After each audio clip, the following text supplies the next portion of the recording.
안녕하세요, 박찬욱입니다.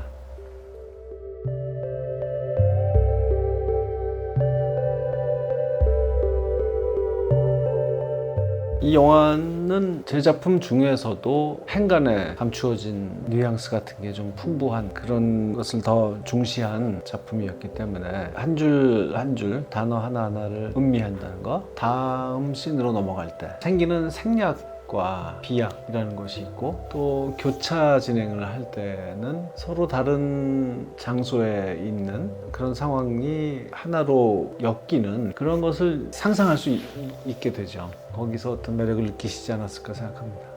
영화를 보고 나서 대부분 읽으실 텐데 다 아는 이야기를 본다는 것, 문자로 읽는다는 것, 보통의 문학 작품을 읽을 때와는 참 다른 작용을 머릿속에서 할 텐데요. 배우의 얼굴도 알고 바다가 무슨 색이었는지도 기억하는 그런 상황에서 소설 읽을 때와는 또 희곡을 읽을 때와는 색다른 매력이 있었기를 바랍니다. 극장에서 또 이만큼 흥행이 잘 됐으면 얼마나 좋았을까 하는 아쉬움이 생기네요. 영화 몇 번이고 보아주신 분들이 책도 사주시는 것 같고, 네. 그분들께 정말 더더욱 몇 배나 더 고맙다는 생각이 듭니다.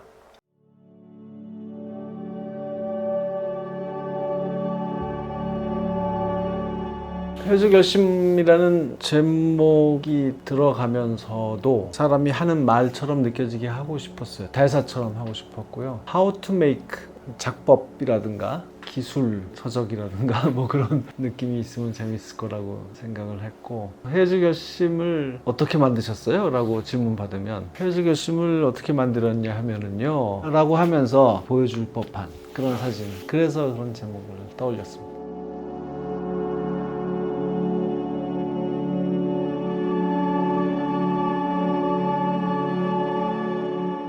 유머러스하지 않은 문장은 이상하게도 특히 제가 찍은 사진에 붙이기에 어울리지도 않고 오글거린다고 할까요? 좀 견디기 어려운 상태가 되곤 하더라고요.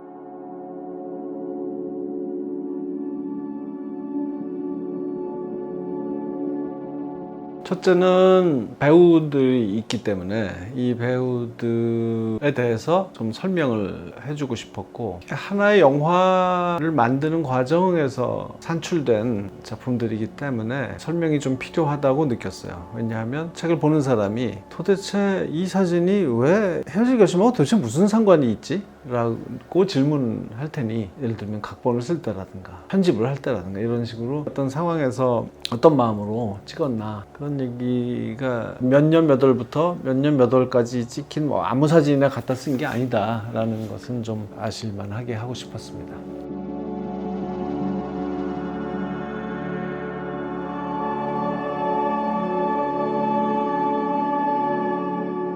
예, 인물 찍는 일이 본래 직업이기 때문에 인물 중심으로 흘러가죠. 줄거리, 서사, 스토리를 가진 그런 이미지들을 다루는 점에서도 마찬가지고, 인공적인 조명과 미술 세팅, 그런 것이 가해져야 하는 영화, 이런 모든 것들이 저의 직업이지만 때로는 좀 다른 걸 해보고 싶다는 생각을 항상 일으킵니다. 그래서 자연이라는 것은, 그러니까 다시 말하면 내가 건드리지 않은 그런 상태 그대로의 모습을 기다렸다가 또는 찾아내서 뭔가 더하지 않고 찍는다. 어떤 이야기도 없고, 보는 사람이 적극적으로 상상해서 자기 나름대로 만들어내는 이야기고, 그것은 우리가 영화에서 맨날 보는 그런 사람이 아니라 풍경이나 어떤 사물이나 표정을 읽어낼 수 없지만 자기가 그 사물의 표정을 상상해서 느껴야 하는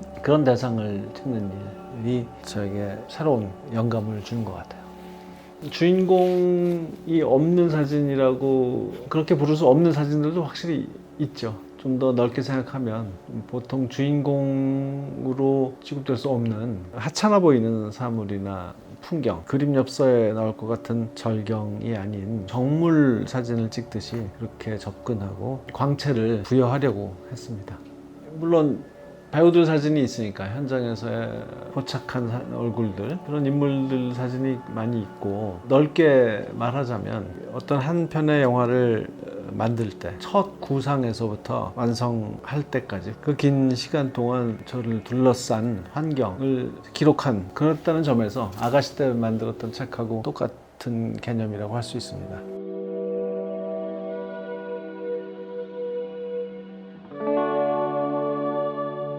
순수하게 이미지에서 끌렸던 것 같아요. 어떤 사물이나 경치가 어떤 시간대, 어떤 계절에 특정한 빛을 받고 무슨 형태를 띠는지, 어떤 색깔을 발산하는지, 놓여있는 각도를 어디서 바라볼 때 그 이미지가 가장 아름다울지 또는 괴기스러울지 우스꽝스러울지 그건 그때마다 다르지만 특별한 모습을 띠는 그 순간, 그 각도, 그런 것을 찾습니다. 그럴 때의 기준이라는 것은 항상 어떤 다른 것도 아닌 순수한 이미지 그 자체인 것 같습니다.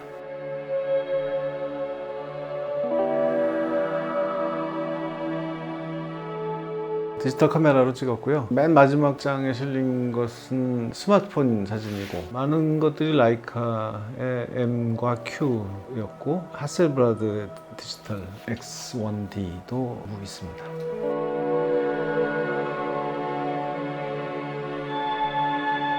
누구나 똑같겠죠. 불편 때문이죠. 현상 인화 불편해지고 그랬는데, 이제 필름으로 좀 이제 병행을 해보고 싶어요. 다시 필름 카메라를 좀 꺼내서 조금씩 쓰고 있는데, 파노라마라든가 중형 필름을 좀 쓰고 싶어요.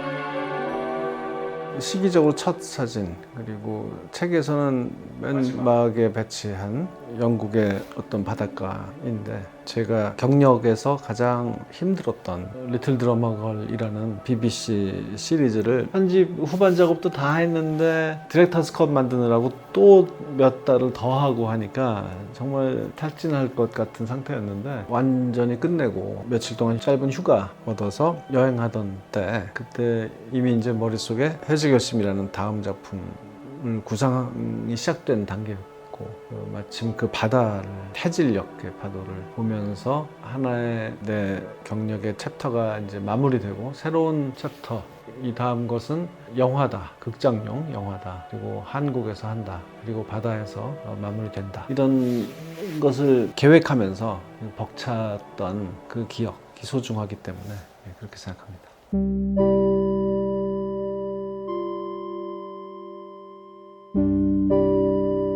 현재로서는 변하지 않을 것 같아요. 세상 어디를 가든 그런 특별한 사물이 있고 특별한 순간을 만나게 되니까, 심지어는 10년 넘게 20년 가까이 살고 있는 동네를 돌아다녀 봐도 계절마다 시시각각으로 모든 것이 변하고, 그 변화 속에서 새로운 것을 발견하는 즐거움이 있기 때문에 소재는 무궁무진하고 언제까지나 이런 것들은 재밌게 해나갈 수 있을 것 같아요.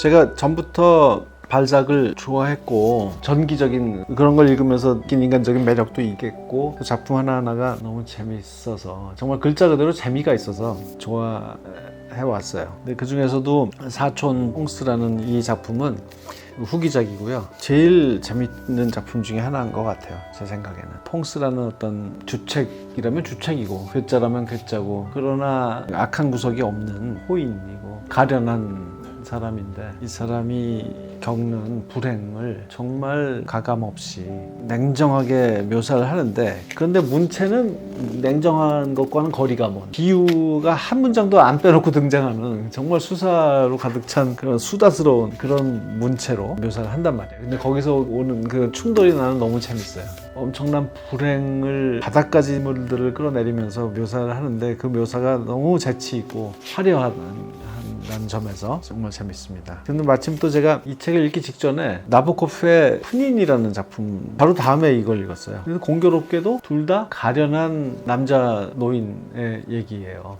이 두 편을 읽고 내가 그렇게 매혹되고 눈물이 날 만큼 감상에 빠지고, 그렇게 된 데는 나 자신의 노쇠와 관계가 있는 것인가, 그런 생각도 해봤습니다.